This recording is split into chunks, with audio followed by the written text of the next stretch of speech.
I think tenacity and confidence and will all kind of go together and are tremendous entrepreneurial skills. You're talking about working in these organizations that are more technically forward, where they're moving quickly, which is kind of startup like. Mhm. And then you also kind of took that experience and then parlayed it into the Alexa world, where a lot of what you're doing is rolling out new initiatives or new applications of technology. That's kind of startup-esque as well.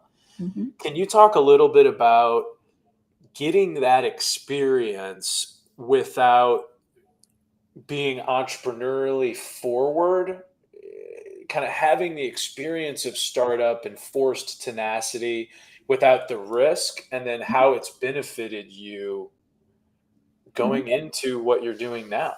Yeah, that's a very good question. Thanks, Zach.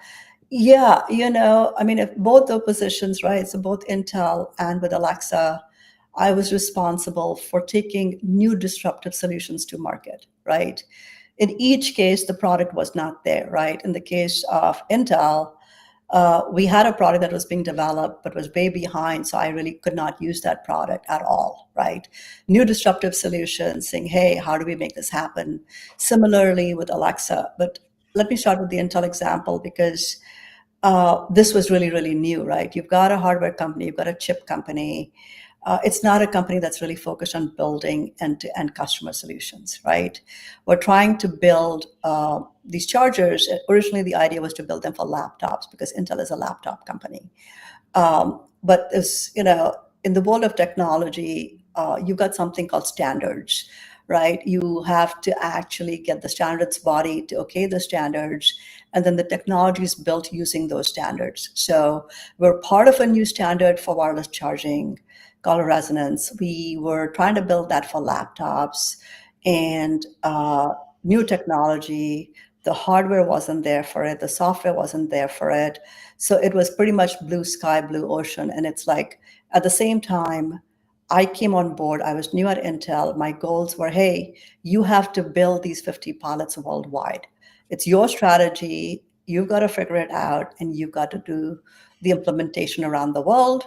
And it was a really challenging situation to be in, but it taught me how to think quickly because the given was I tested the waters to say, hey, do we have any flexibility, right? Because, coming in January, February, as I found out that we did not have a viable product, I tried to find out if that I had any flexibility about meeting my goals because I had to have both the hardware, the software working together in having all these partnerships with some big partners, right? I mean, think about hotels like Marriott and Hilton and companies like, airlines like United and Emirates. And we were talking to some of the key airports and restaurants. I mean, lots of different companies, big companies, right?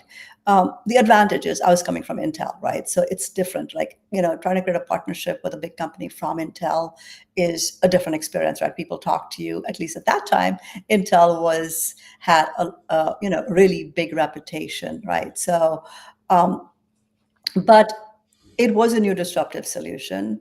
And I think even though the challenge was pretty great, how do you build this? What do you do? I had to figure out, I started out with 2 people. I ended up actually building out a team of 50 people over the year, but really kind of figuring out, okay, what are we building? What is the strategy? What are the products? If we don't have this internally, what are the third party? Because we've got to get other companies, right? We've got to get hardware companies to build this. We've got to get software companies to build this. If we're doing this ecosystem worldwide, which is, think about US, Europe, and China as the key countries. So, how do we build partly in the US? How do we build in China? So I had parallel work streams happening across, both sides because, as approvals in the US are happening through FCC, you have a similar body in China, and having all those pieces moving.